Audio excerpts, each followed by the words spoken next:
to be? What's a cup of tea? What's mushy peas? What's the biggie thing? What's all this then? Well, hello everybody, and welcome to another episode of What's All This Then? It's a podcast about the UK with new episodes every Monday and bonus episodes every Thursday. And today on the show, just letting you guys know up front, I have phoned in today's intro. All right, I was trying to write a parody song about Skyfall, but it was about trifle. All right, but I couldn't quite make it land. Yeah. So instead, I've done this. So here's a question: what would the James Bond theme song sound like if I wrote the first lyrics to it that came off the top of my head, and then just sort of went with that? Okay. Let's find out. What's all this then? Talking James Bond. We're talking about James Bond, British secret agent. He has lots of sex with women and has a tiny gun. Why is his gun so small? Does that mean his dick is too? Surely his dick is big because he has lots of sex. If you've seen James Bond's dick, send me a picture. I'm Charlotte McDonald, and I'm joined as always by my wonderful co-host. It's Livy Watson. I'm just like, look, I'm just happy you laughed, you know?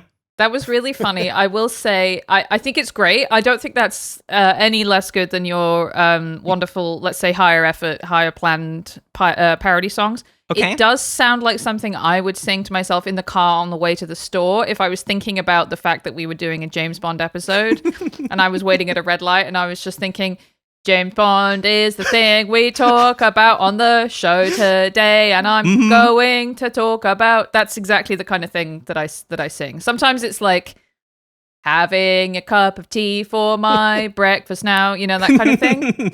Yes, and that is basically exactly how I came up with that. But you know, sometimes, but it made me laugh, and it was making me laugh more than.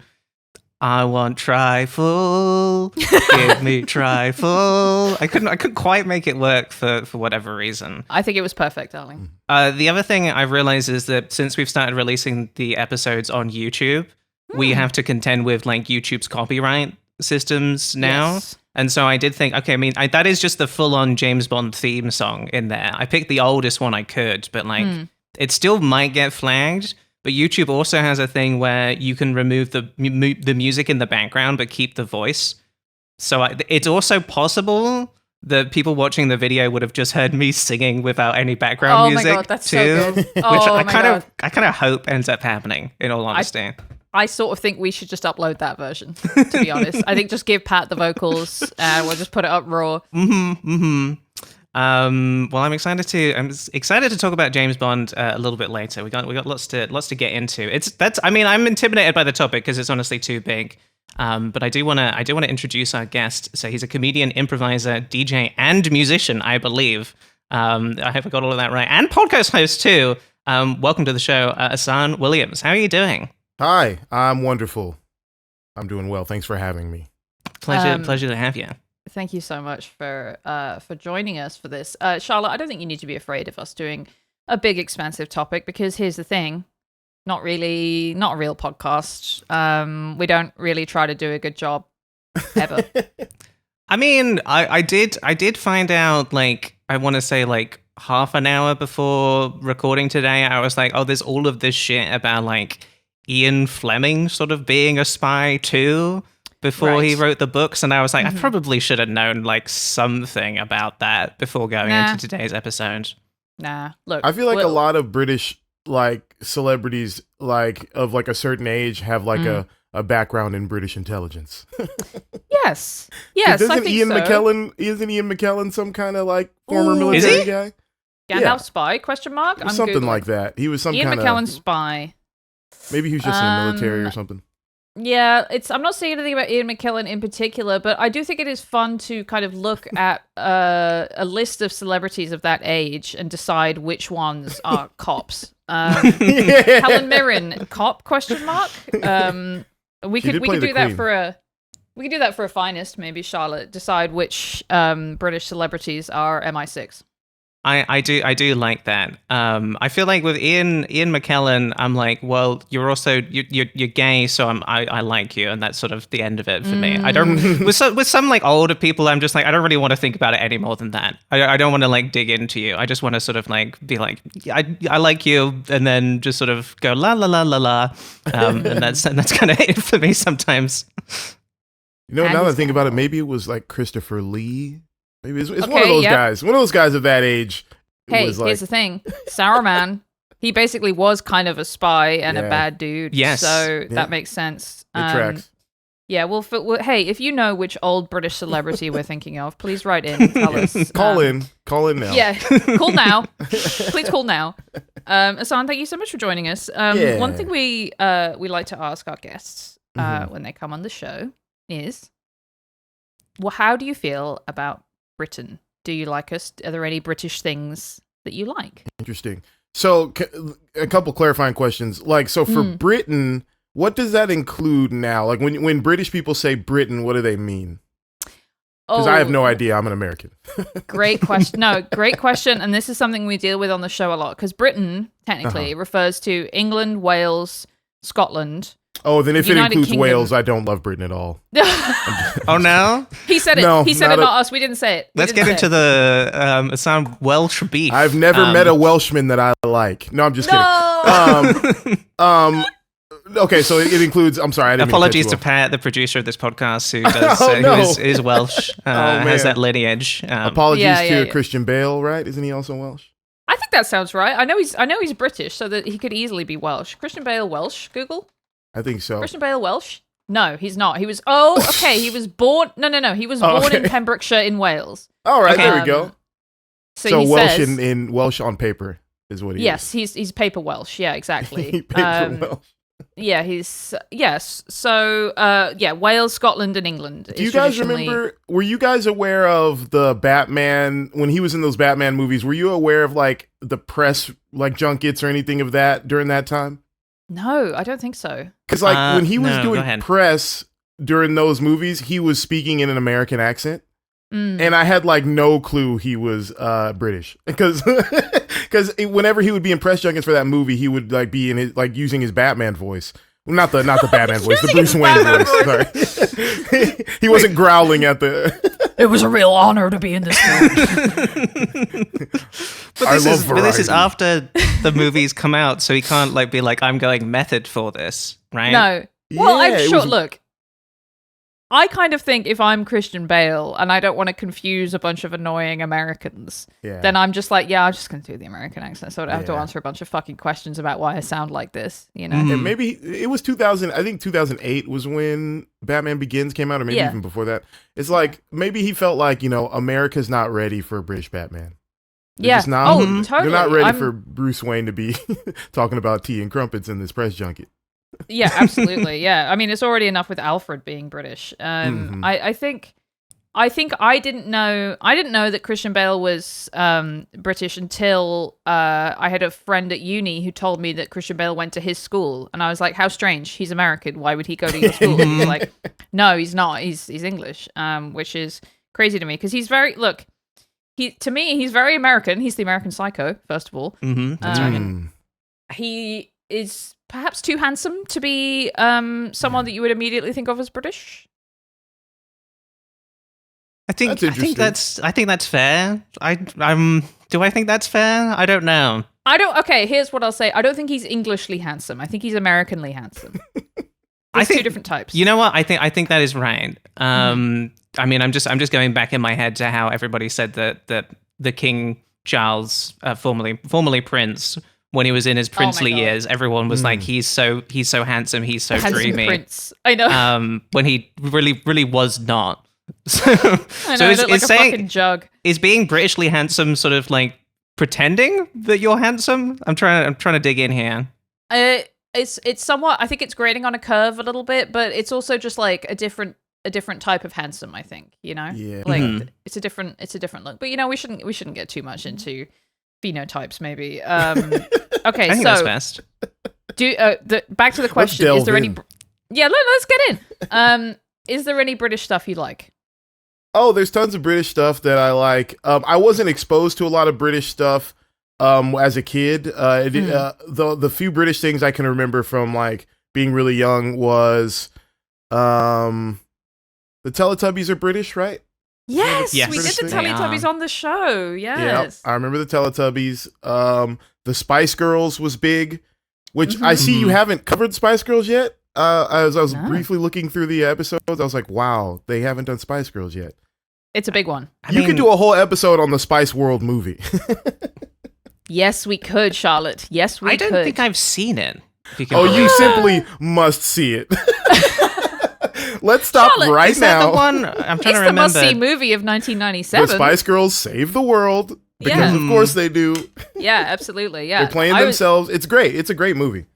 Now, I was a big Spice head. I was really into the Spice Girls, which is interesting because I think a lot of the time, like by the time S Club 7 rolled around, I was already being sort of like, well, this is a little bit mainstream for me. But when the Spice Girls were on the scene, I was like, yeah, obviously they're really, really cool. Yeah. So yeah, that's gonna be a big episode for us. Maybe we should save that for like episode 100 or something. What was there a boy band equivalent in Britain of the Spice Girls at that time?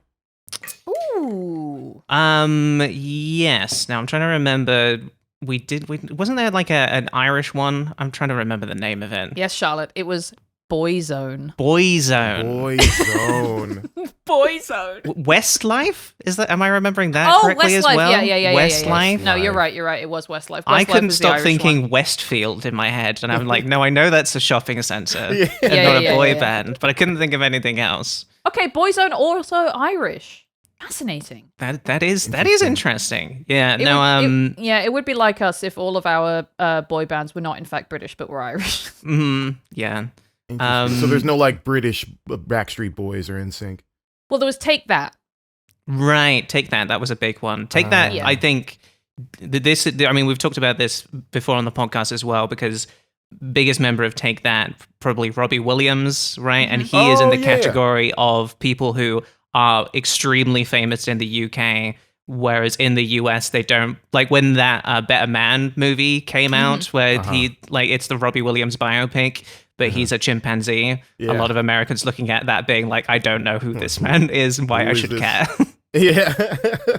Yeah, that's interesting. I was just gonna ask you, what do you guys think makes certain British things cross over into the American zeitgeist versus other things? What a great question. That is a great question. Well, no, Charlotte, go ahead. I think when people have lots of money to make it happen, Yeah. Oh wow. honestly.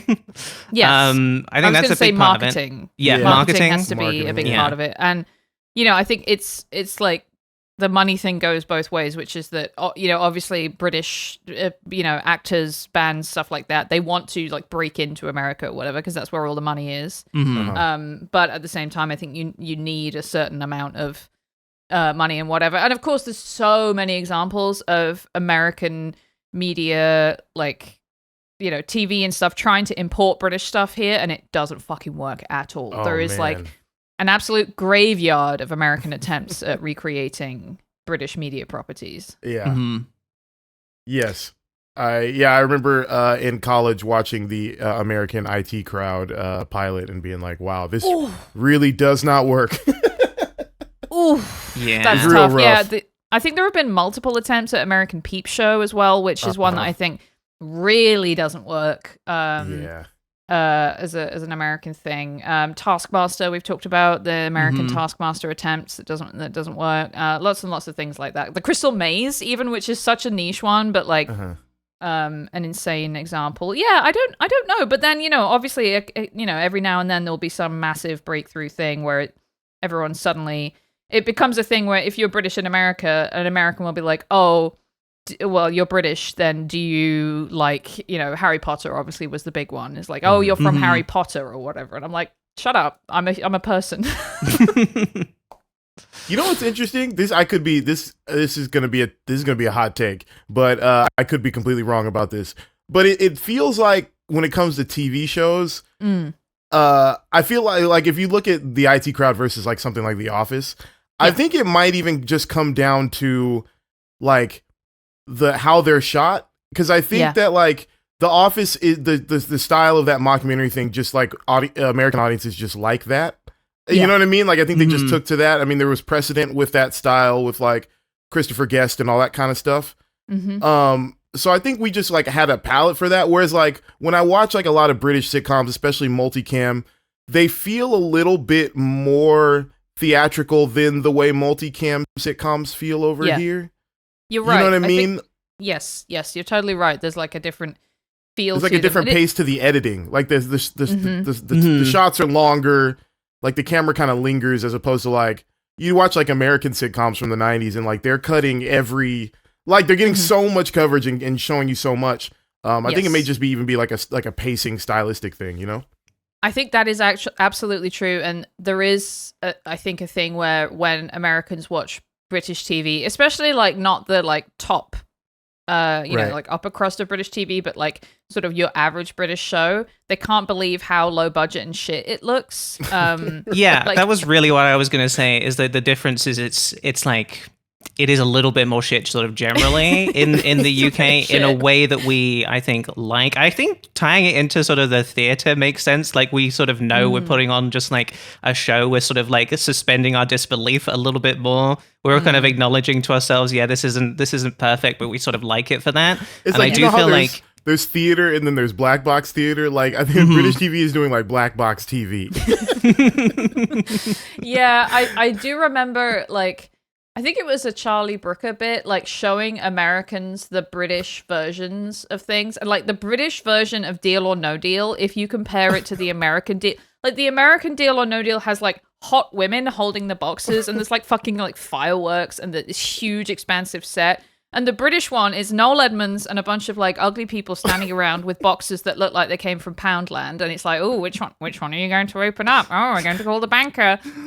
And I love the British one so and much more. Yeah, I love it so much more. Yeah, there's like it feels like there's like a level of like kitsch, like kitschiness to all of it that I think you have to buy in as like a barrier of entry, you know? Yeah. Which I kind of like. It's kind of I think if you like that kind of thing, it's like there are some people who like will never eat at like a Denny's or an IHOP. You know what I mean? But like, and hey man, respect, you know? But like, sure. to me, there's something comforting about like the kitschy things in the world, you know? Yeah, no, I Totally. agree. Yeah. I think it is like actually summed up nicely by the first season of The American Office as well, where they tried to replicate the sort of like, this not only does this kind of look shit, but like being in this world feels bad, you know, because of how like Michael Scott doesn't have as much hair, the lighting is like harsher, and it's like, no, actually, if we're going to translate this, we need to make this world a bit more pleasant to exist in. You know, that feels like a big part of the difference. And you know what's really funny about that is because if you look at like I'm more of a Parks and Rec fan than I am of The Office. Me too. And I think Parks and Rec is like the American version of The Office. You know what I mean? It's like it's truly the American version of The Office in terms of its sensibilities. You know what I mean? Like and it's like everything. Like even like the boss is the person who's like right as opposed to wrong. You know what I mean? Everyone kind of is like hopeful no matter what, even when they're being abused. Like it's just it's very we're all going to be abused together as friends. It's like it's very American. Like it's bright and it's bright and colorful, and we don't, you know what I mean? It's like it's very American in that way, and I think that's why like I feel like The Office was huge, but I feel like people have fonder memories in America of Parks and Rec. I think for that reason, like it feels very like bubblegum. You know what I mean? It feels very like borderline saccharine, but it's still funny, which is great. No, I completely agree, and I think you're so right to think of it as like a sort of a next like step down the logical path of going like, okay, well, we had to do this to make The Office good for Americans, but what if we turn that up even more and like everyone is nice, no one is really all that loathsome, they can have like flaws, but ultimately they're good people. Everyone looks beautiful all the time. Yeah, exactly. Yeah, and it is literally like you're so right, it's like a warmer environment, the color tones are warmer, you know. It's like is even a nicer place. Like, it's meant to be a shitty place to live. Like, Pawnee is not meant to be a good place to live, but it's definitely nicer than fucking Scranton, first of all. And like, there's more outdoor shots. It's like, like you say, it's like brighter and everything. Yeah, nothing about Pawnee looks terrible. Like, anytime they go outside, it just looks like, a nice suburban California neighborhood. Well, right, because it is, Yeah, because that's what it is. Yeah, for sure. It's all yeah, exactly, Yeah, whereas the British office, anytime they are out of, the office already is like, incredibly grey and washed out, like the saturation is turned down and stuff. Yeah. But anytime they are out of the office, in the office, it just looks awful. Like that horrible club that they go to called Chasers. Oh my god, Chasers! You go down Chasers. I mean, it's just it's too real. I love it. It extremely speaks to my experience of being British. But yeah, it's I always find it fascinating when British people love the American office. I personally like, and I am one of those people, but I also don't get it. Say more, Charlotte. I'm gonna do the therapist thing and say, let's sit with that for a second. I'm sitting with it. I'm pondering it. I haven't watched the UK one in quite a while because of how much I hate Ricky Gervais. I don't think I can. We will probably need to go back to it for the podcast at some point, and I will need to sort of face that. I have to imagine that it is better. But I think ultimately I trauma bonded with the US office because it was. I think a lot of people will relate to that. It was my COVID show. It was we need one thing to watch while we're all sort of like in the depths together, and mine this was is just nice. Yours was The Sopranos. Okay, trauma bonding with The Sopranos is so funny because it's like the darkest fucking show. Yeah, also a very funny show at times. It is. It is. Yeah. No, I had never seen it before, so I was like, COVID is when I'm going to watch this. Perfect. Yeah. No, I watched The Sopranos all the way through in like 2013, and then I basically started it again immediately. And I loved it, but then I went years without watching it, and I was like, in my mind, the sort of darkness of it became the thing that defined it in my mind. And I was like, I can't go back to watch something that makes me feel that bad. But then when I did, I was like, I can't stop watching it because it's so fucking good. It's definitely a different experience. It's not bubblegum in any way. I think the pandemic of it all also probably made it like a little bit more like a cathartic watch because it was so dark. It's kind of like, man, nobody's listening to Tony. I can't go to the store. This guy's so cool. Why can't I be more like him?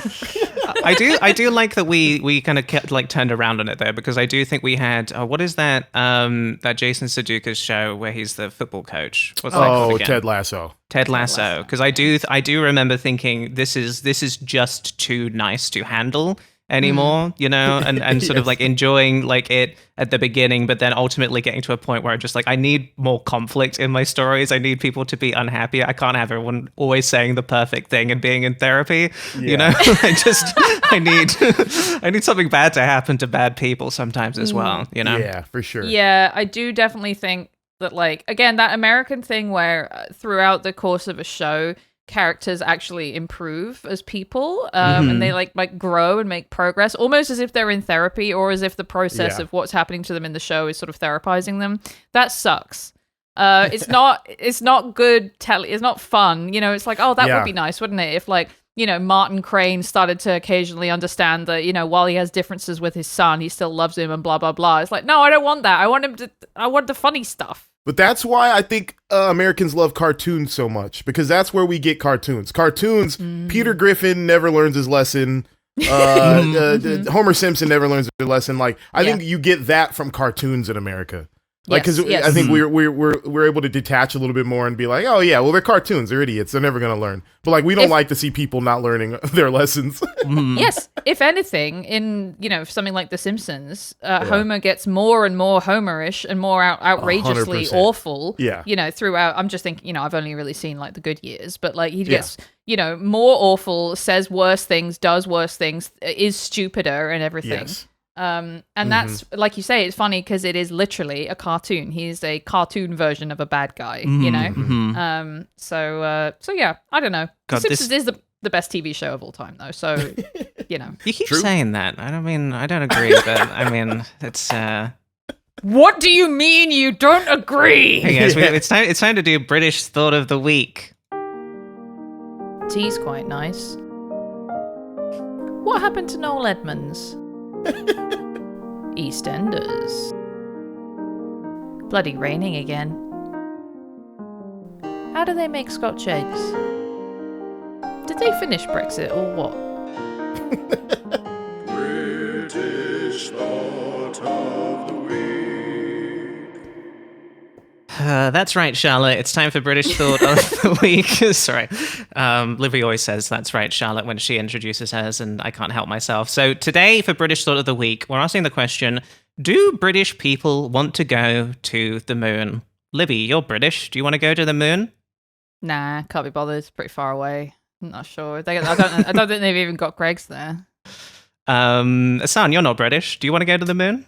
I don't have any desire to go to the moon. Like, if you could freeze my body or like my brain and then like awaken me when we're in like Star Wars times or Star Trek times where you could just like space travel is easy and not terrifying or life threatening, then I'll see it all. Like I'll go everywhere. But as space travel stands right now, no, I'm not interested. You want to go to the Futurama version of the moon where it's just a theme park. A theme park, yeah, a bad theme park. God, Yeah. that episode's so fucking good. That is what's going to happen though. I mean, that like there will be yeah. a Disneyland moon for sure. What if it's not even Disney? What if it's like Six Flags? You know, Yeah, exactly. Six Flags buys the moon. Knott's and Berry everyone's like, Farm oh, on God. the moon. It doesn't even make sense. We can't even grow these up here. Well, I mean, we're on the journey to that right now. I'm not sure if you both are following. So currently, at time of recording, Artemis 2 is in space doing its flyby of the moon. The name Sort of it like, sounds so much cooler when you say it with that accent. Artemis 2. Artemis 2. Artemis 2. It's not called Artemis the Second, right? It's written like Artemis the Second, but I can't. I got to call it Artemis 2. It's not King of England, no. No. Artemis the Second has traveled to the moon once again. So the spaceship went up April 1st, which, I mean, is a crazy day, I think, to launch a spaceship. can't be doing And then alongside that, the website YouGov released a poll with some information asking British people how they feel about going to the moon, the importance of going to the moon for humanity. I want to dig into all of that stuff, but I will admit. So Libby, you sent me this YouGov data, and I was like, I'll do that as a British thought. I saw it was April 1st. I did like look for quite a while to make sure that the thing was not an April Fool. And yes. I did just want to sort of like acknowledge publicly that I did fall for one April Fool this year, and I was wondering if either of you fell for any. That you're aware of. Kind of. Maybe for like, it depends what counts as falling for it, because like I would say for the first paragraph of a article that my friends from home sent me about about them putting a monorail in Oxford.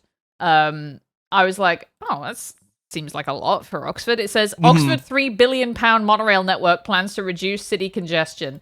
And I was like, damn, that seems crazy. And then I read down the article and it said, Lyle Lanley, the developer behind the project, estimates the cost to be in excess of £3 billion and is being funded by an anonymous energy tycoon who goes by Mr. Sunrub. And then I was like, oh, right, it's the Simpsons episode. Right. No, I think I believed mine for a whole day. So I think I really did ultimately fall for it. It's slightly embarrassing. It was a Doctor Who thing about Rupert Grint being the new Doctor. And I did think that just sucks. Is because it's like it's too believable to be an interesting April Fool. That's how I felt about it as well. I was like, I don't think we can just do here's a lie as an April Fool anymore. Like here's something that it could happen, but didn't. Yes, and it's not funny. You know? Yeah, there's got to be some kind of joke within it. It can't just be like, hey, I don't know, the sun is gonna explode or something. Yeah, exactly. No, I wouldn't like that one bit. Or if it was like, hey, I had eggs for lunch. No, April Fool, I actually had turkey. You know? Yeah, there's got to be some comedic stakes involved. It's got to. Yes, exactly. I think I'd be fine if the sun exploded personally, but we don't need to get into all of that. So this poll it's not a huge sample size. We're looking at 2005 British adults, which is not the year. That's the number of people. There are 2005 of them. And I also wanted to use this as an opportunity to possibly, if we have time, to talk a little bit about British space travel, because I mean, just the notion of that feels like I feel like it just saying British space travel feels like a joke in and of itself, because I don't think we've ever like really managed to do anything with that. No. But maybe first I'll get into, so yeah, polling on this was done based on the questions asked were both about whether or not people specifically wanted to go to the moon and whether or not we think it is important. And questions about whether or not people think stuff is important to humanity in regards to space. Most important to Britons is that we keep the satellites working, which I think is correct. That's 82% in favor. I did really like the 3% of people said that they don't think that's important at all. Oh my God, I love that. So shout out to those people. Yeah, not bothered, honestly. Don't mind. Whatever. No. People also generally think that it is important that we continue to explore space for scientific purposes and have a presence in space as well, i.e. the International Space Station. So it's not like people are like not believing that space is important at all, right? They have a few of these things, but in particular, they thought the idea of traveling to the moon or to Mars, or for searching for or communicating with extraterrestrial life, these things are not important to British people. So we have that data. The idea of British people thinking it's not important to like look for extraterrestrial life does. It feels a little racist towards aliens to me. I don't know how else to say it. Yeah, if it does it feels like it's like I can't prove it, but it feels racist somehow. it truly does. And then I was also very happy to find out so that in the article that YouGov posted, they didn't mention anything about this. But in the breakdown of the data, they divide people into lots of different groups. So you can see like how people voted across like gender lines, socioeconomic lines. And one of the ways that they divided people up is how they voted in Brexit. So we are able to like also see whether or not people who voted Remain, for example, would like to go to the moon. It does seem like the Brexit divide on communicating with aliens, though, there's no significant sway either way. Interesting. On both sides, people are like, we're pretty much fine with it. Just so I get some cultural understanding, yeah. Was voting for Brexit like the equivalent of like voting for Trump in America? Is that how it breaks down? Essentially, yes. Okay. Yes. I would argue it's like just a little bit more complicated just because there was like a sort of legitimate like left-wing opposition to the EU in addition. But at that point in time and with that particular vote, it was essentially if you vote for Brexit, you're a twat. Yeah, and it was the whole vote as well was headed up by Nigel Farage, who is essentially the UK's version of Donald Trump right now. So yeah, it's very much in line with that. Who do you think has the better name? Farage or Trump? Yeah. Ooh. I like mean, for who they are, you know what I mean? Man, I feel like both of their names really sum them up really well. Farage. I'm Nigel Farage. I'm Nigel Farage. I'm Donald Trump. That's not what he sounds like at all. Famously famously very recognizable. I like this new Trump. By the way, great Trump. Thank you. I think we should be on a wall. I'm so good at it. It sounded like Benoit Blanc. You know what is funny about that? I say. What is funny about that is I think Trump gets away with saying a lot of the things that he says because he has a New York accent. I think if Trump sounded like Lindsey Graham, like it would be bad news. You know what I mean? Oh my God, I would love that just for one day to have him have to have Lindsey Graham's voice. Fuck, that would be amazing. I would love that. I don't think he would have got elected if he was like, we're gonna build a wall and we're gonna make the Mexicans pay for it. Oh my God. It doesn't quite hit the ears, but you know what I mean? No, I don't think that would have gone over so well with his some of his fans, let's say. There's a reason Lindsey Graham is not the president. 100%. Okay, I want to highlight this one line that made me laugh in this article, which said, this is very important information. Younger Britons are more likely than older generations to expect to live to see humans land on Mars. Okay. So basically, they thought it was important to write in this document, young people think they are more likely to see future events happen than old people. Yeah. They felt the need to explain aging to us. Yes. Yeah, so that's some Old important people data. aware of mortality. Exactly. Breaking news. Yeah, exactly. Mm-hmm. Please continue, Charlotte. All right, so let's dig into the important stuff here, because this is my favorite question that was posed, and I want to read it how it was actually posed in the questionnaire, and you guys can think about this too. Okay. Please imagine that you had the opportunity to travel to the moon, and that your safe return to Earth could be guaranteed. Would you want to go to the moon? All right, so that was the question that was posed to this small selection of the British public. And what the results are in, British people generally do not want to go to the moon. We've got 49% of respondents saying that they don't want to go, versus 44% saying they do. And if you're like, that doesn't add up, because one of the important things about these YouGov polls is they include the I don't know. There's so much I don't know in all of this. That is so funny. I did think it was really interesting that so men, 58% yes, I would go to the moon. Mm-hmm. Women, 31% yes, I would go to the moon, or 61 no. So, and it is crazy how much the interest in space generally is divided by gender lines in this poll in particular. That is fascinating, actually. What's up with that? What's wrong with women? Why don't we want to go to the moon? I don't know. With women? What's wrong with women? Come on, what's wrong ladies. with us? Come on, ladies. Let's go to the moon. Let's go to the moon. Let's go to the moon. You know what's interesting? I think if you were to poll Americans, I think you would, all of these metrics would just be pushed further into the I'm down to go to space bracket.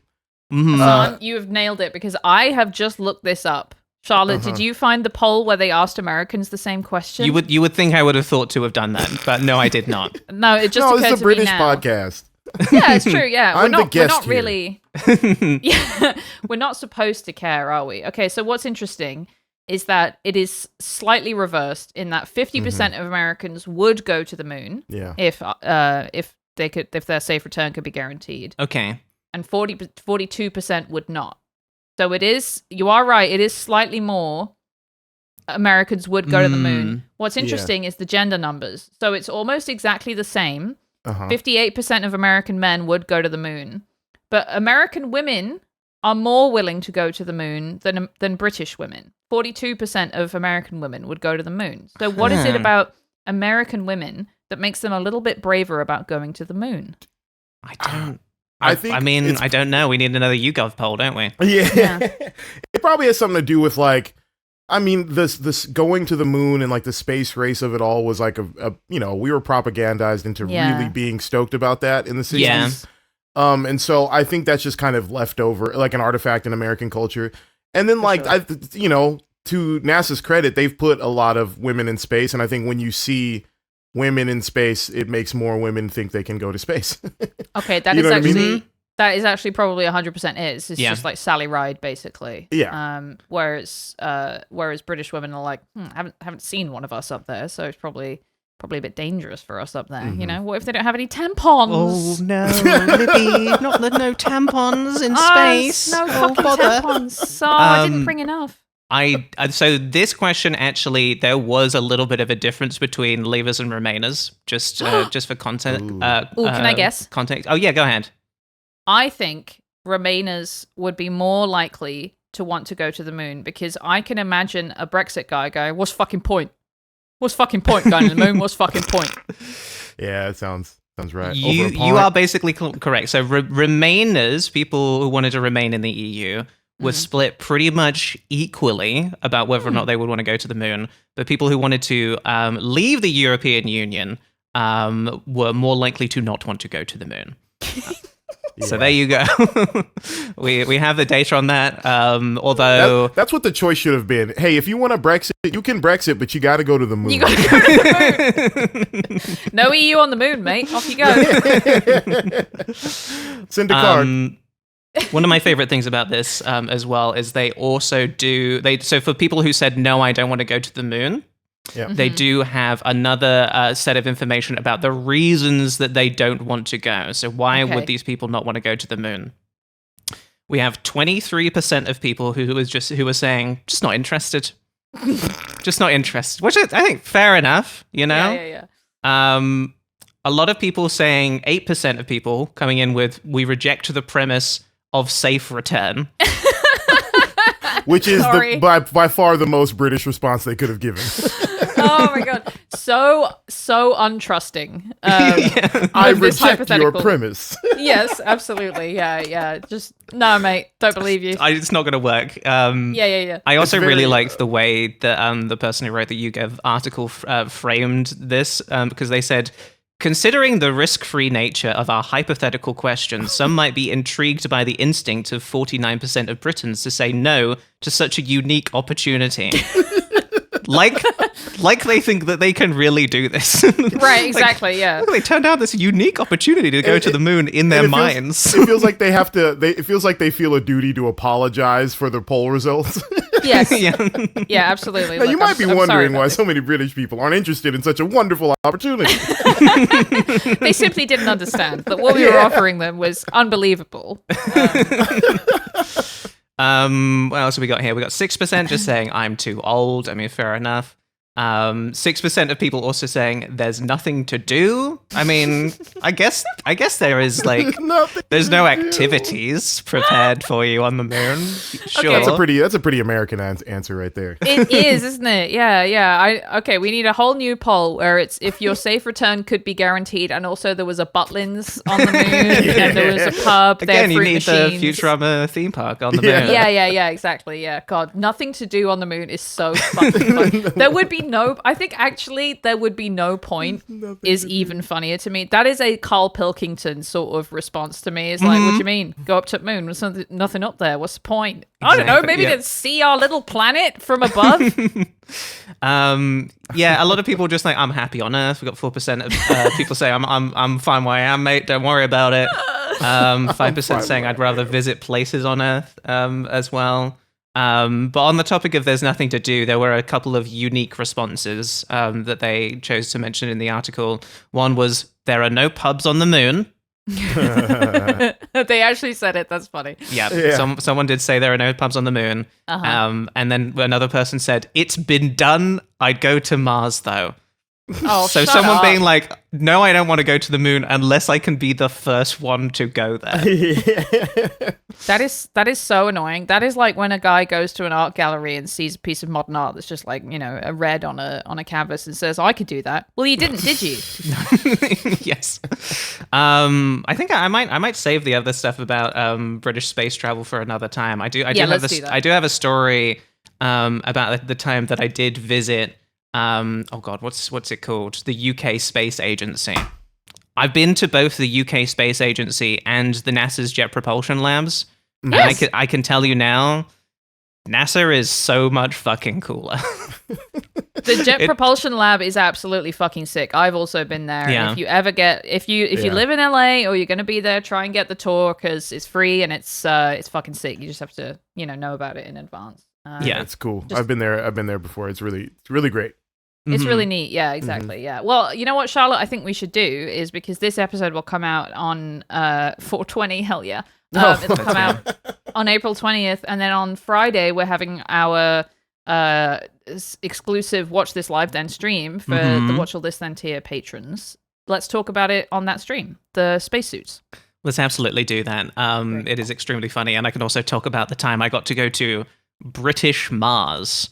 British Mars. What's that, Grimsby or something? All right, let's talk about our main topic, which today is James Bond. We're talking about James Bond. Ahsohn, you suggested James Bond. Talk about what's your relationship with this guy, this franchise. I feel like we don't need to explain James Bond to our listeners, right?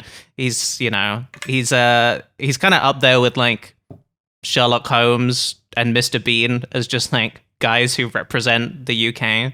But yeah, who is James Bond to you? So, I'll frame my knowledge of James Bond this way. I grew up in America, so not British. But and I grew up. My mom raised me, and she didn't really have an affinity for James Bond in any way. So my James Bond knowledge was very limited as a kid until I was old enough to like become interested in the movies independently. But I did have a roommate that I lived with in college for 2 years who was a giant James Bond fan. So Interesting. I have some knowledge, like more peripherally, like from my buddy, but then also like I'm a fan of the movies and I've watched a bunch of them at this point now. But I don't have a like, nostalgic affinity for the character in any way. My nostalgia for this franchise starts with with Pierce Brosnan in those movies. Because those were the first ones I ended up watching like on my own, like, oh, I'm gonna go see GoldenEye or whatever, Right. No, my nostalgia starts with the GoldenEye video game. Yep. That was my in. I did like that was my first experience of James Bond media. Yep. Was that game, and in preparation for this episode, I did watch GoldenEye for the first time ever. Wow. And was really at the beginning of it. I was like, man, it really is just like the game where you come in the toilet and then you shoot the guy's hat off. The toilet, yeah. Although I think it's more fun in the game where you get to shoot the guy's hat off and then he looks up at you and then you shoot him in the head, as opposed to James Bond sort of like coming down upside down and being like, I don't know what he says. Jolly good show. No, I remember what he says, Charlotte. What does he say? He says, sorry, forgot to knock. Shut up. You're killing a man. Why are you saying that? Charlotte, I think we should okay, here's a crazy idea, because we're doing a stream. What if I play GoldenEye while we're streaming? Okay, well, here's the thing about the GoldenEye video game. It sucks. Is it's bad, right? So it is bad compared to look, here's the thing. I will stand on the hill of I think Perfect Dark is still kind of good. But anytime I've tried to play GoldenEye as an adult, I'm like, oh, we just didn't know better. This is crazy to play now. Yeah, they didn't really know how to make a game with guns in it yet. They were still figuring that out, and that's fine, For sure, for sure. I do. Yeah, it is weird coming to GoldenEye so late though, and being like, this feels like a parody of the game. Like I feel like I like the music in the game more than I do in the actual film. Those Pierce Brosnan movies do feel like parodies of James Bond in a way. Yes. Yes. Absolutely. Was GoldenEye the first one that hadn't been written by Ian Fleming? Am I misremembering that? This is something I should have looked up. Oh, GoldenEye is a crazy one. I'm not entirely sure. I do believe that there is a book based on it, but I also know that there is like a real life mission that Ian Fleming was involved in. Again, I just was figuring this out like as we were starting, just about to record. But I believe the GoldenEye mission was like a real thing that then got adapted later. If you could believe that. GoldenEye was the name of his house in Jamaica. Okay. So that's cool. Cool. I mean, look, cool name. It is a cool name for a thing. It's GoldenEye for sure. Yeah. It is actually kind of sick. I don't think it was the first. I'm looking at the list of Fleming novels, and for example, I don't see A View to a Kill on here, but I think some of them were adapted from short stories that he did in like the Daily Express or whatever the fuck. So yeah, I don't know, but it definitely feels like GoldenEye feels like a movie that is sort of inspired by James Bond more than it is adapted from original James Bond text. It feels like a guy being like, I'm going to make a James Bond movie and I'm going to get it pretty much right. But there are some parts of it where I'm like, this feels off. This doesn't really quite hit. I will say, I was mid on the movie generally, but I really did enjoy a big tank going through walls and shit. That is so crazy. I was watching that and I was like, oh, is this the kind of stuff that, because I hadn't seen James Bond, like I saw Skyfall in theaters, and then before that, I've probably not watched any James Bond since I was like legitimately like 12 maybe, because my brother, whose name is James, was super into James Bond as a kid because his name was James. And so he was like, well, that's my guy. And so there was like often a James Bond movie on in the house. So I kind of absorbed that like ambiently, really had the music on all the time, really loved the music. But I hadn't really revisited it as a kid, and I meant to revisit it more since. Can I ask a question about James Bond? Please. How are the James Bond movies? What is the character like? How is it viewed in Britain? Great question. I think that a lot of the people who think he is legitimately very cool are twats. Okay. Like, it's a kind of thing where, like, I associate it with, like, the kind of guy who thinks Jeremy Clarkson is cool, the kind of guy who, like, I don't know. Who's like Charlotte an American movie star that's like an equivalent? Is there such a thing? Well, Like- I like was a- thinking about this, right? Because Mission or American Impossible character. is sort Yeah. of like the American version to an extent, right? But Ethan Hunt at least gets to, so he's in his organization that is sort of, it still exists like somewhat outside of the US government, right? And sometimes he's in a position where they are the bad guys in the story. Whereas They I do often feel are, like with James Bond, he's still sort of like a product of the nation for the most part. But I do feel like, I personally feel like there is still like a base level like reverence for the character in the UK and like a respect for him. And because he's still like like it's an institution for sure. Yes. That I don't feel like I would love it if the UK was able to shed that a little bit, because he is, he's a murderous misogynist at the end of the day. Like, I like the movies, don't get me wrong. Yeah. I love a fun spy movie. But I don't think like you were talking a bit about like the Americans loving like cartoon characters. I do think James Bond is kind of a cartoon character.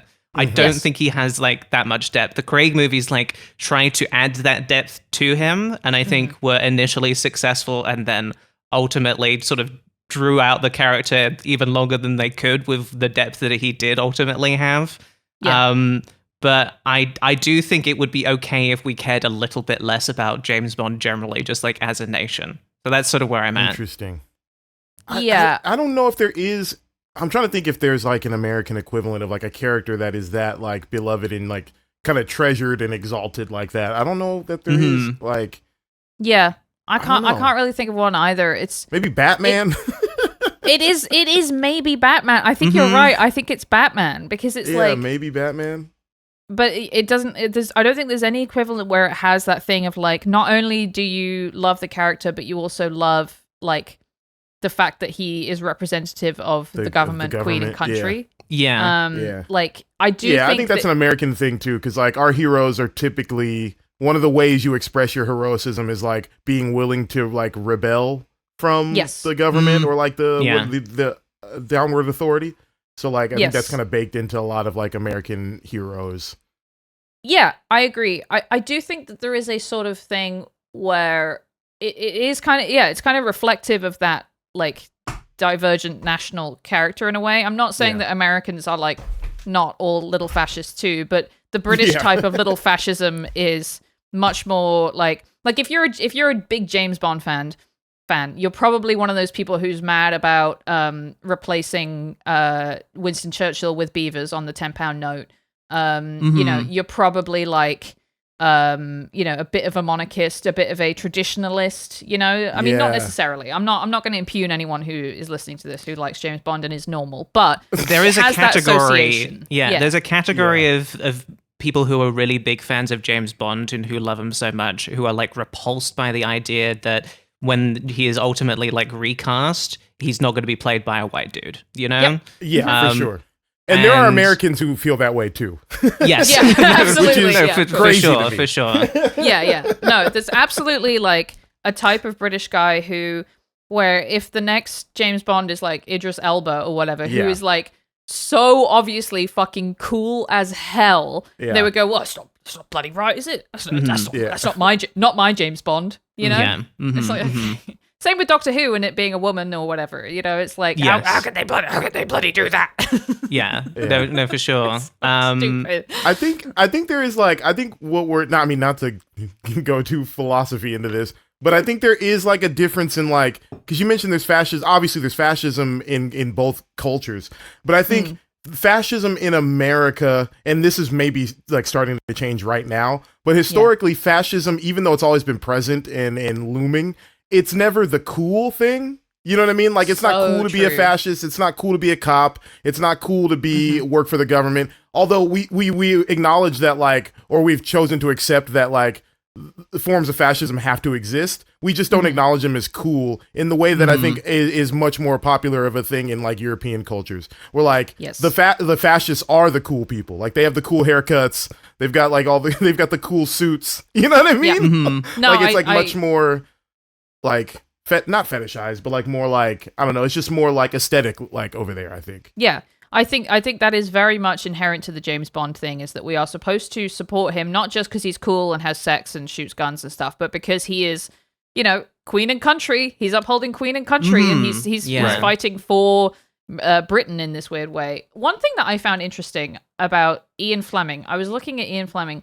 Did you know that his brother was involved in setting up the auxiliary units, which was the British, like, I don't know what the word is, like not exactly paramilitary, pseudo-military organization that was preparing for if the Nazis invaded Britain, they would essentially, like, the auxiliary units would set up like secret guerrilla resistance to the Nazis. Now that's cool. That is cool. Now that's Pretty cool, and I can't believe they haven't made a movie about it. Yeah, Why haven't they made a movie cool. about that? It's sick as hell. I feel like you have to call it Dune in order to make a movie like that. yeah. Speaking of, It has to be aliens. Yeah. Old, The Nazis can't be Denny, aliens. old Denny is going to be directing the next James Bond movie. I don't know if you guys were aware of that. I Yeah. was not aware, but I can't wait for that.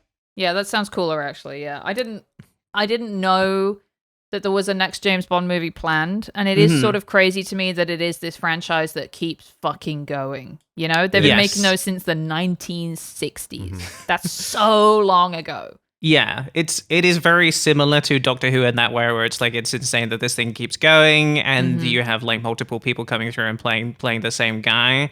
But I do genuinely feel like I don't have any fucking idea what they do next with James Bond, because I do feel like we are sort of, I don't think we're tapped out when it comes to spy stories, right? I feel like we can still tell lots of fun stories like that, but just like, what do you do with that character next? I think they've exhausted, because I think what the Daniel Craig movies, I think what they realized was like, oh, if we like treat these like a serious American action movie and like really ratchet up the tone of like in the stakes of all of these, like, and take them really seriously, and then sprinkle British actors and filmmakers on top of that to give it a sheen of like really fancy. I think that's like the key. And like, yeah, that was like American audiences, and I think the world over ate those movies up. But I think like James Bond as a character, you can only raise the stakes so much before it like becomes kind of cartoonish in a way. Yes. So like, and I think they've kind of exhausted that side of it,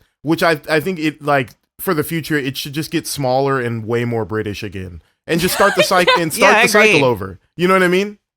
You're so right. Yeah, exactly. He's got to. It needs to be James Bond playing poker with bad guys or baccarat or whatever they play, and you know, getting information from the cocktail waitress. Like, it needs to go back to like British and small, and like the stakes are small. You know what I mean? would love that. I don't know if you guys saw the film Blank Bag. It was a very sort of like little British spy movie thing, and I think it would be nice. But they're not going to do that, is the thing, because they because he's so fucking bankable as a character still.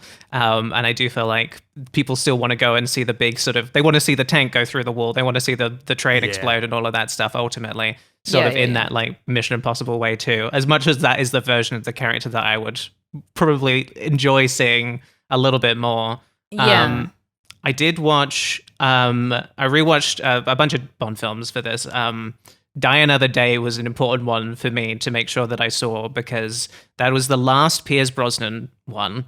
It is widely regarded as the worst James Bond film. Yes. It's the one that involves a giant ice palace at the end. Is that the one with the diamond face guy? The guy, yeah, at a certain point, James Bond has some explosives inside of a case of diamonds, blows them up next to a guy. The diamonds get embedded in his face, and he just decides never to take them out. So he's just walking around with some diamonds in his face, which, you know, it's sort of, it feels like a budget James Bond character, like villain, but it's sort of, you know, they always need someone like that in there somewhere. Yeah, it's the one that involves a giant space laser. And it has the invisible car as well, which is very funny.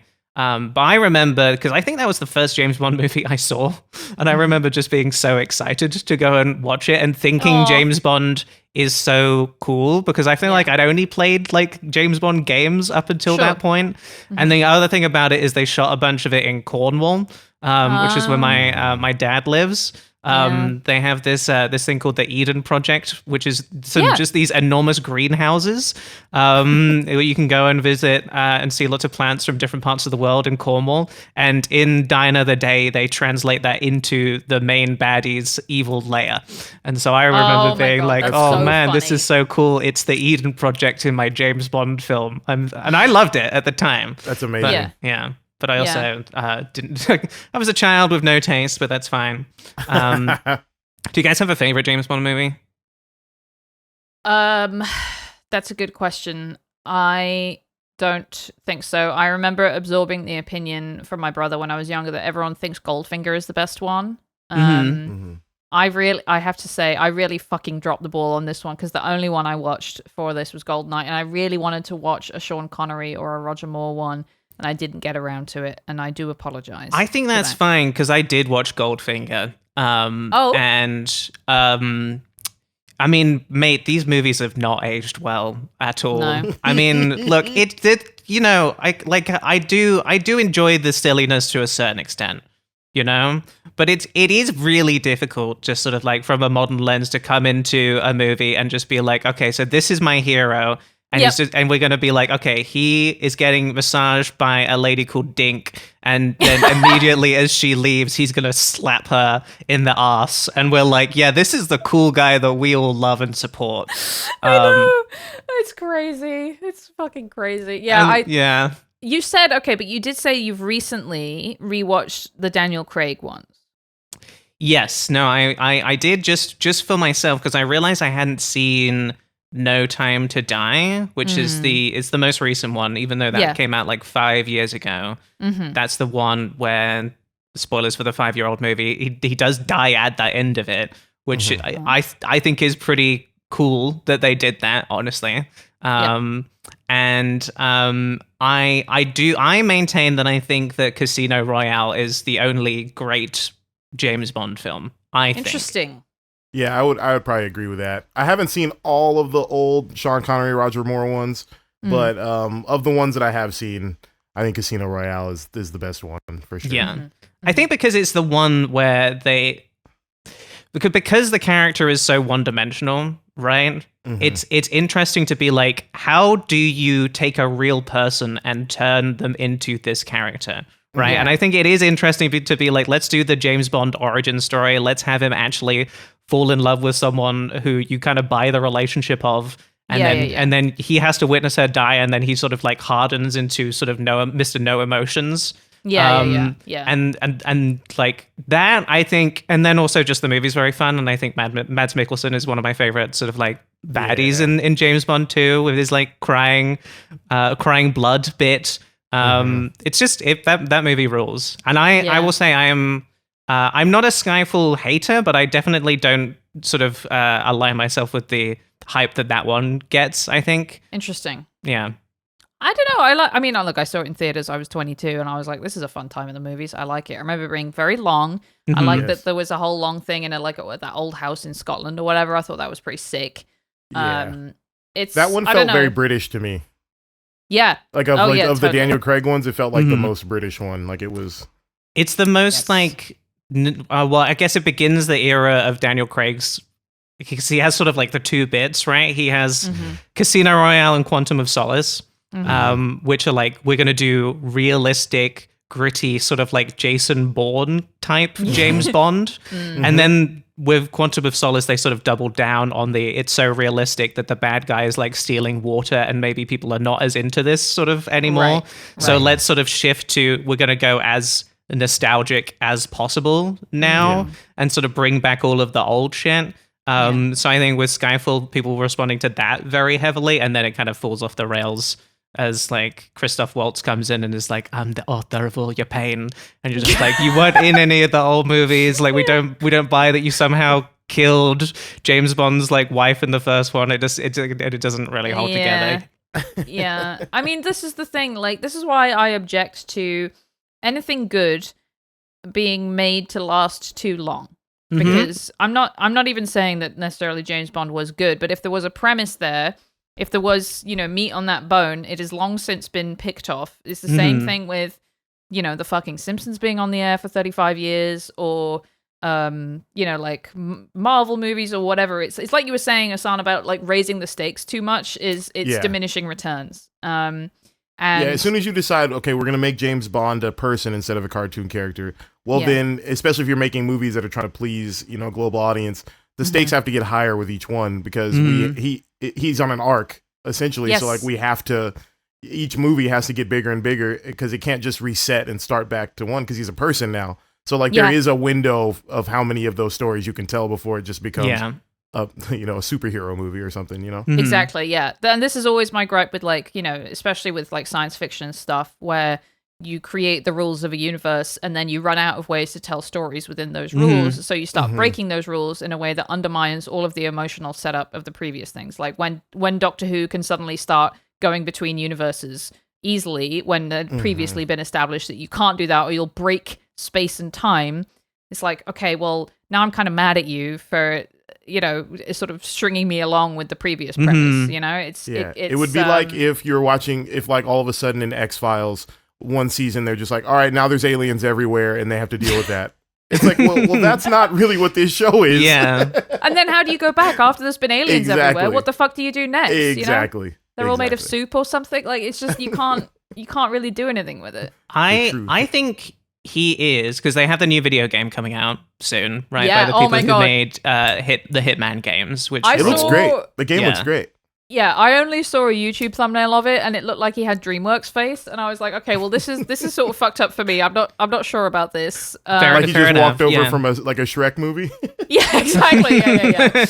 Yeah. But I think he is a better video game character than he is a movie character at this point, 100%. because you can with a video game character be like, he's just a way into the story, and he doesn't need to necessarily be the most interesting person in it. Yes. Think about like how with the character of Hitman, Agent 47, the man has nothing going on. He is just a bold white man who is good at killing people, and that's it. Doesn't and even have a that's all name. you need. Yeah, exactly. Yeah, no name, no backstory. You're right. It's like if you keep trying to do too much backstory and too much like emotional depth or whatever, it's counterproductive in the end, as you end up with less emotional attachment, because it takes you out of it and you're like, oh right, this is a story, some writer in Hollywood is doing this. Yeah, for sure. Yeah.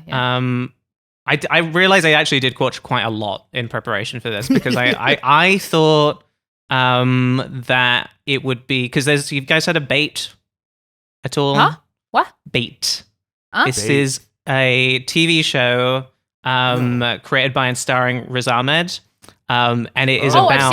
I've seen posters for this. Yeah. I was like, well, it's about him auditioning to be James Bond. Wow. And so I was like, this is pretty relevant to... And I think in terms of like James Bond related media that I have seen in recent years, it is my favorite. Probably because it's not really about James Bond in particular, but like about this guy who... I believe Riz Ahmed was like... Because the character he plays in the show is like a semi-fictionalized version of himself. And I believe that he was like on lists of could possibly actually take on the role. And it seems very much like him working through his own feelings about like being in the running for that. It's very good. I would recommend it. I want to spoil. Go ahead. Oh, sorry. I was just going to say, I adore him. I think I've maybe only seen him in Four Lions, but he is so fucking good in... Have you seen Four Lions, Charlotte? I haven't seen it, no. Amazing Chris Morris film. He's he's so good in that. So yeah, Is that him in The Sound of Metal? Is that him in The Sound of Metal? yes, Yeah, I love that Mm-hmm. movie. Yeah, he's great in that as well. Yeah. No, he's Cool guy. great. The series is really, really funny. Yeah. There's a joke at the beginning of it that made me laugh so hard the batteries popped out of my remote control. It's the only way. That's legitimately what happened. Okay, that's great. I do want to think- spoil one like little moment from it. It's not a big spoiler at all for people who haven't seen it, but it just did make me laugh at all because he actually meets someone from MI5 in the show Right. who is like, hey, I can sort of like make it so you get this role. But you have to also like help me make sure that like MI5 and MI6 are like good in the public sphere. Like you're That's going to help so me do PR basically. Oh, that's hilarious. Yeah, it's really really good. So Is this a British production? Yeah. It's all set in London. Okay. It's Brillo. just 6 episodes. It's on Amazon. It's great. So that's Charlotte's James Bond recommendation of the day. Thank you. What else did I want to talk about? Do you guys have any opinions on who you think should be the next James Bond? They've been talking about Jacob Elordi, right? That's been floated around. I've heard him mentioned. I've heard Aaron Taylor Johnson brought up as well. Oh yeah, that's right. Um, I think I'm a little Aaron Taylor Johnson out if I'm being completely honest. Sure. No, I don't think he's a good actor. So yeah. So he's really hot. There's like, so I do like looking at him. So that's part of it. I don't know if he has leading man charisma in my mind. Like I don't know if he has, because I think he's better as like a character actor. Like I don't know if he has like, I'm gonna watch this guy for 2 hours, Right. drive a car. You know, I I, mean, don't know. I think even like with Daniel Craig, I think Daniel Craig is an exceptionally good actor. Yeah. And I think he's really doing his best with a guy that doesn't have much going on and trying to make sure that the guy does have something going on. Right. Which makes it like appealing to watch. But I do feel like it is a hard role to do for sure. It also depends on what kind of James Bond they're gonna do moving forward. Is it gonna be more of the stoic kind of James Bond, or is it going to be more of a charismatic, like Pierce Brosnan style James Bond? Like, Right. How silly are they going to get with it? Right. I was thinking about it, and personally, because again, I'm sort of in this camp of I would love it if we could sort of like move on from the reverence of the character a little Sure. bit. Yeah. So I was thinking it would actually be really cool if they just did AI generated Sean Connery, and they made one of these movies like twice a year, Yeah, so yeah, that we yeah. can really Makes start to get sick of it. Just put it out on YouTube. You know? Yeah. Oh, have it be like, you know, those weird AI generated shorts where it's like a weird morality tale. And it's the like vertical how shorts. Yeah, like Howell watches them on his stream where it's like a Karen yelling at a guy in a supermarket, and then you know, the manager comes over, and it's like really weird. Like, they should just do like 20 of them, and Yes. it's like, you know, James Bond like, you know, blowing up the Houses of Parliament or something. Yeah, just do it on TikTok. Do it as a vertical series. Release the clips 1 minute at a time. I'm all for it. Exactly. Yeah. Yeah. I don't know. I mean, I don't know how old would be a good James Bond to be. Like, I don't know how old the actor should be. Like, if we can have an old one, you know. Well, I was thinking like do a Logan, bring back Pierce Brosnan. You know? Okay, interesting. I reckon that could be fun. I would actually really like to see sad old James Bond. That would be I think interesting. that is like it's something to do with Yeah. him. You know, Yeah, ultimately. yeah. I've also heard them about- talking about setting it as a period piece as well, Oh, which that's I fun. don't hate as an idea. Yeah, I think what were we that's- going to say, Libby? I think that's cool. What if it was just Christopher Eccleston? Yeah, that would be great. Yeah, fuck it. Let's do it. Yeah, I want my Northern Bond. yeah, Absolutely. Or just, I mean, look, it wouldn't be good, but I kind of want it to be someone that wouldn't be good. Benedict Cumberbatch, Sherlock Bond. Ooh, Sherlock Bond. Sherlock Bond, you know, he's all posh. And if Yeah, I do. Again, I mean, look, Benedict Cumberbatch is a great actor, but again, if he was doing his Sherlock thing, but he was James Bond, that would be a great way for us to start hating that character again. I don't know like where I swapping heard the this. stuff. I don't remember where I heard this, but somebody, a comedian or somebody, described what's his name? We just Benedict Cumberbatch described him as having no facial features, which I think is pretty Granite funny. slab. Yeah. Yeah, I think that's right. Yeah, I mean, I think Sorry, go ahead. No, I was just gonna say ultimately my answer is I don't want them to do any more. Right. Yeah. Yes. No. I mean, they are gonna. It's owned Yeah. by Definitely Amazon now, gonna. so they will. It is. Oh, jeez. Were you gonna say Robert Pattinson? Yeah, I think Robert Pattinson would be a good, Not bad. a Not good- bad. a good Bond. Yeah. Yes. The Batman to Bond pipeline, I think, is fun. Just do Christian Bale. You know, let's get them all in Oh, there. that's fun. That's fun. Yeah. Yeah. I was gonna ask you about. You keep saying Northerner. Like, is there like how important is the accent? Like, what kind of accent does James Bond have to have traditionally? Okay, great question. Yes, I think traditionally he has to be a posh bloke. Which I don't. Yeah. I know like Sean Connery obviously was Scottish, so that was different, and that was like his Yeah. whole thing. But the character of James Bond, I think, is a sort of like, you know, upper class spy coming from that, you know, sort of.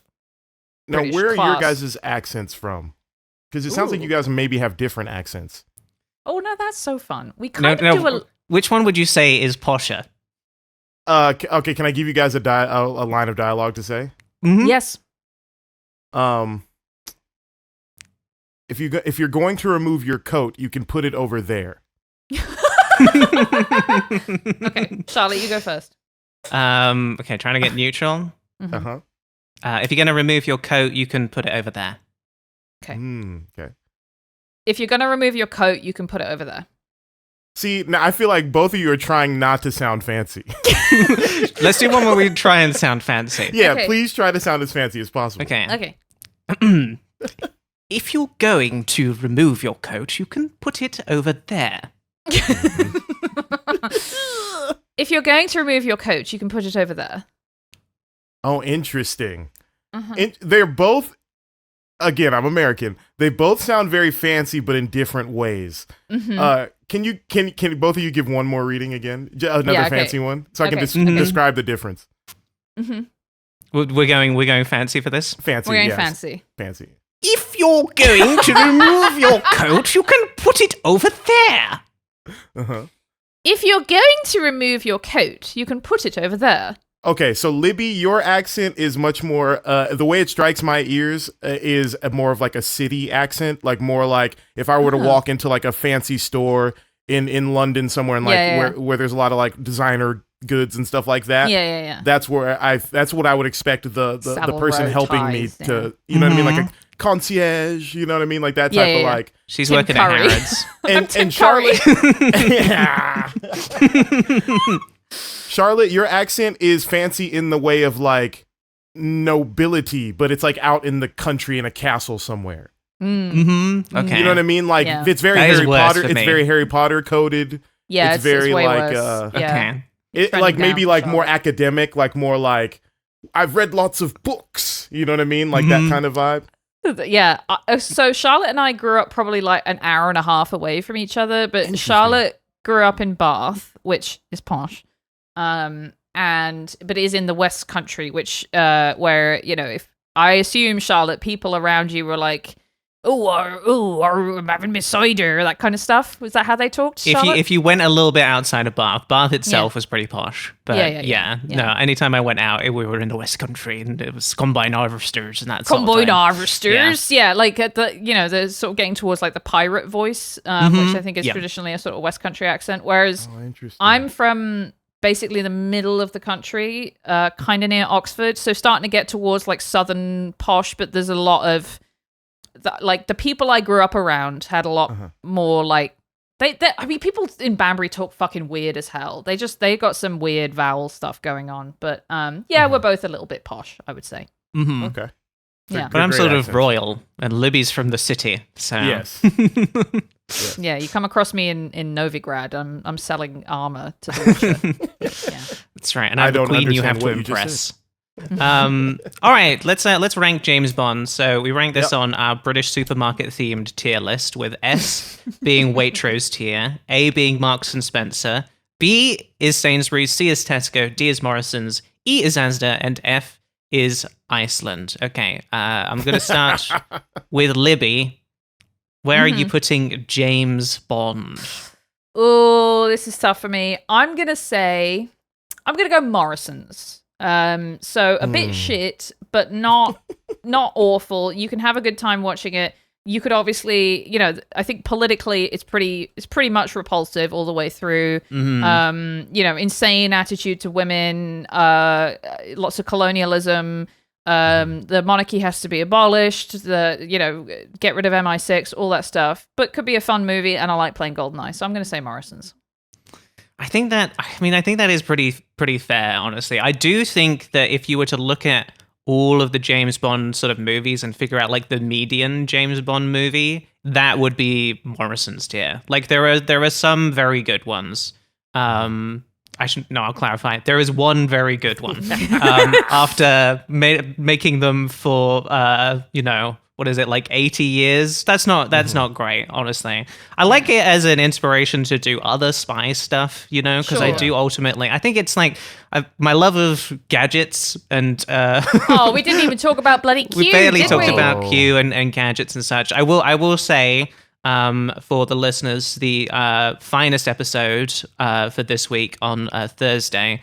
We are doing Fuck, Marry, Kill James Bond characters, and you better believe that Q Ben Whishaw is on there somewhere. Love that guy. Babe.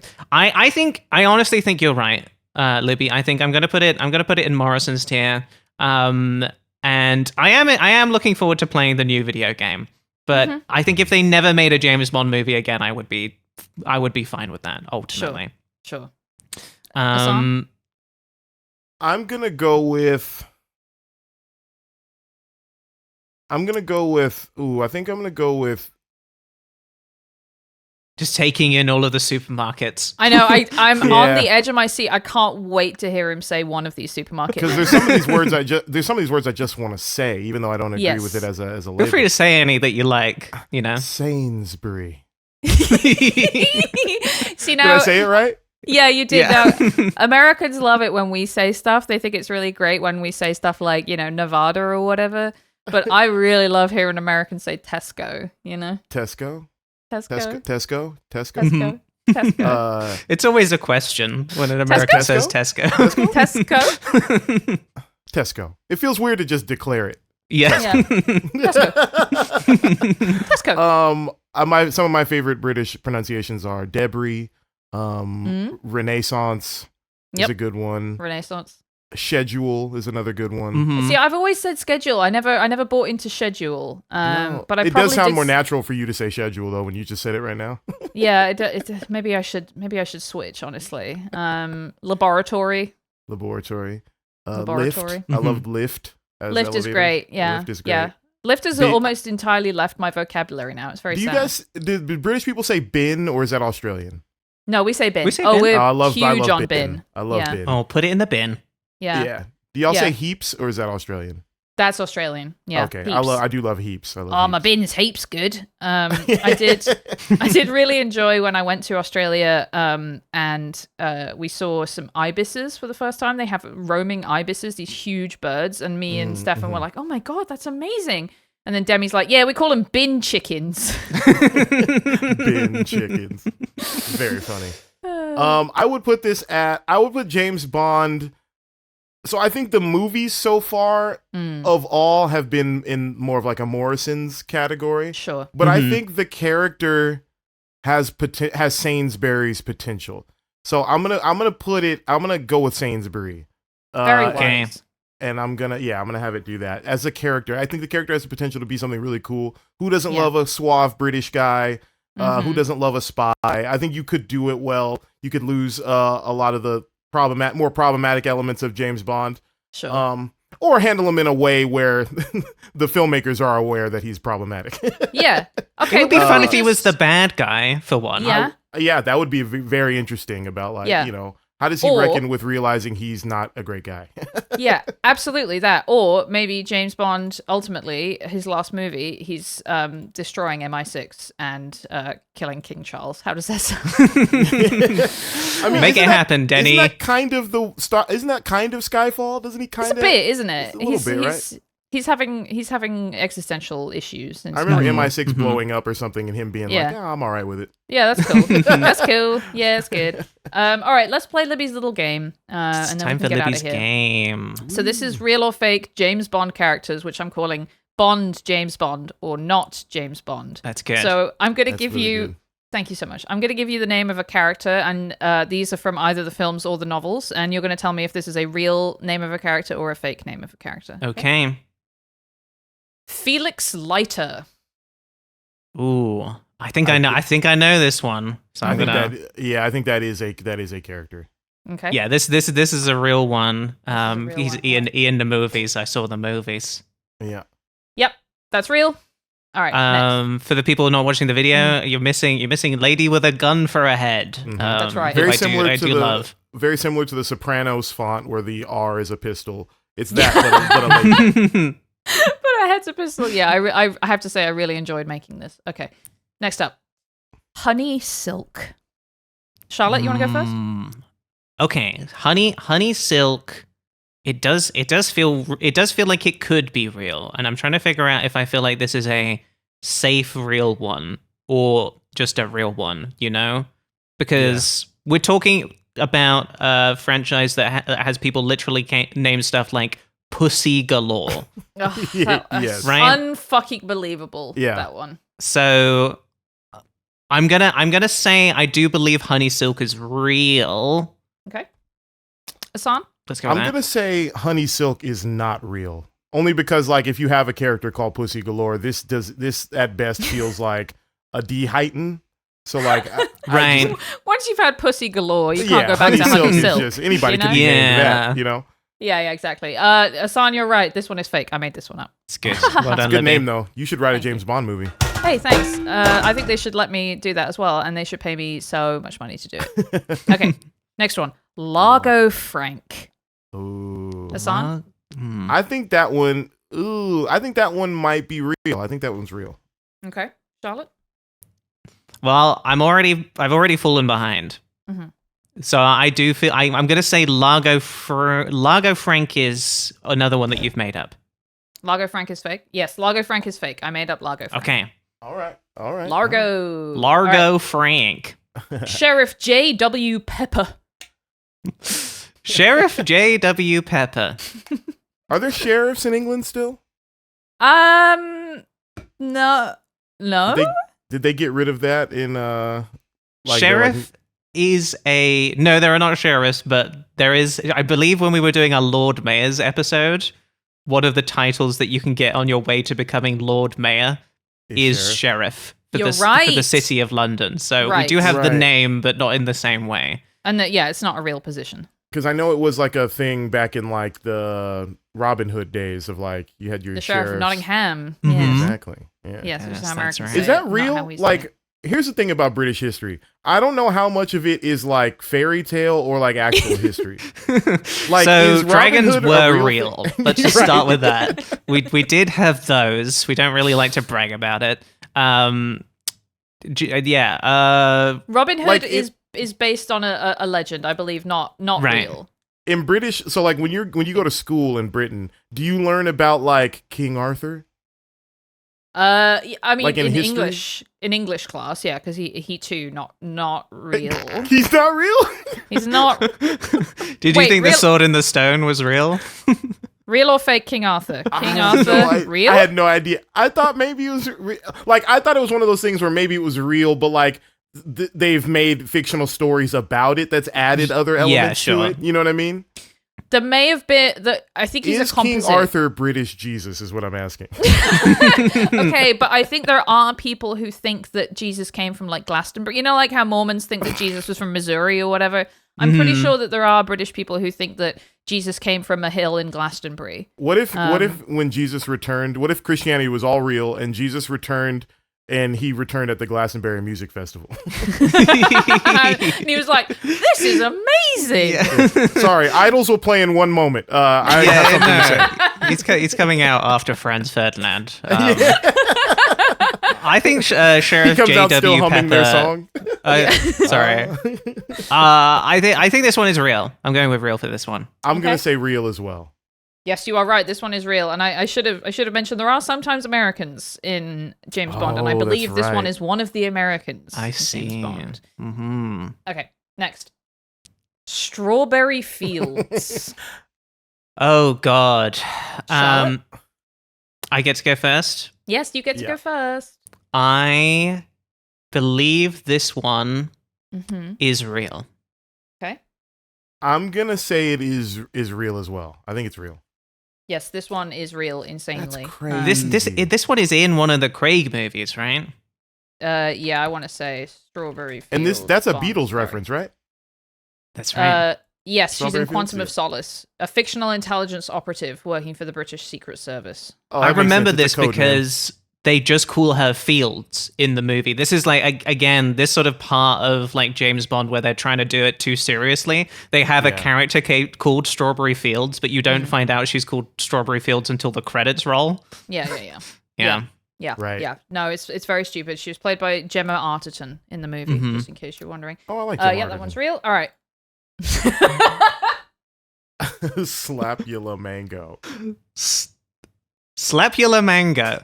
I was psyching myself up the whole episode to try and read this one without laughing. That means it's gotta be real. It's gotta be real. I'm gonna go ahead and say I believe Libby came up with this one all by herself because she's having too much fun with this on the screen. I made myself hysterical last night when I thought of Slapula Mango.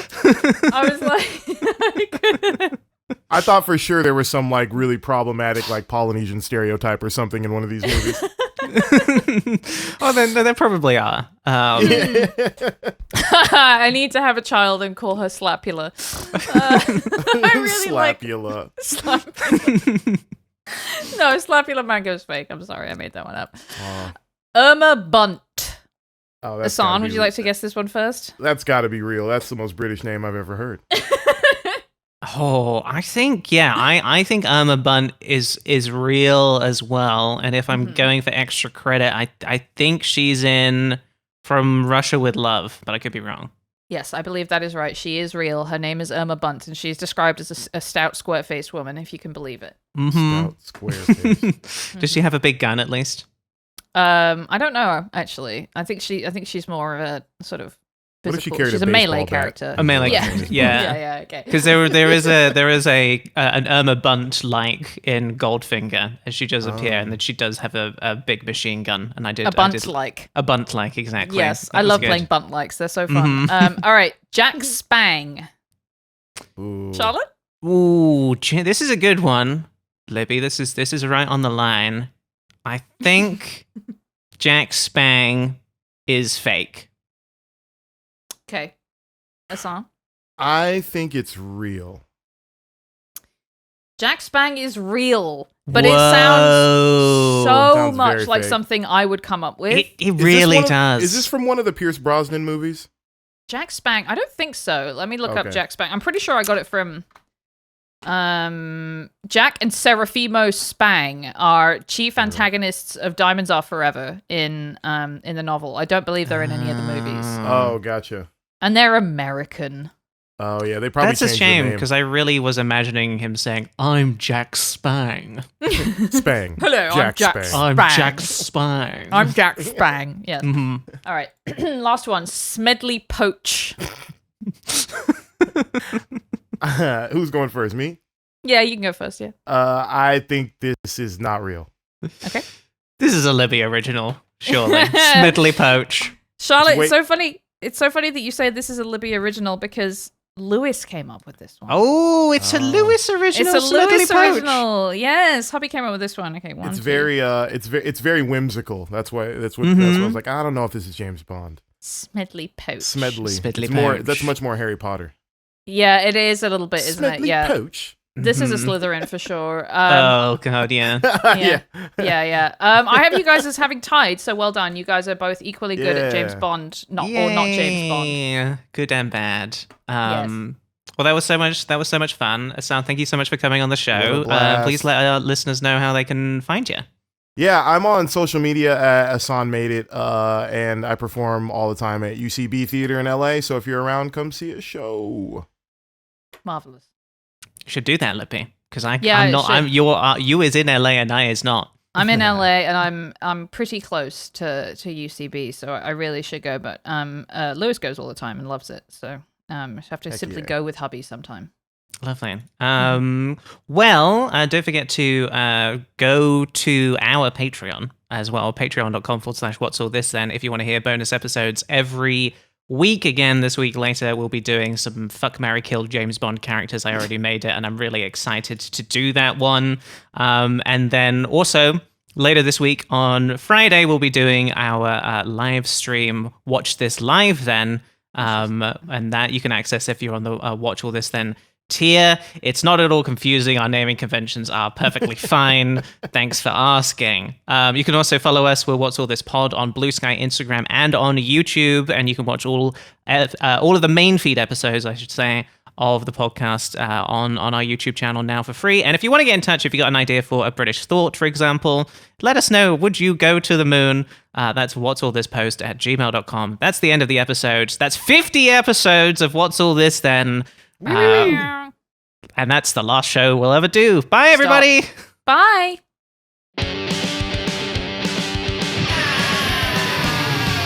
What's all this then? What's all this then? What's Mr. B?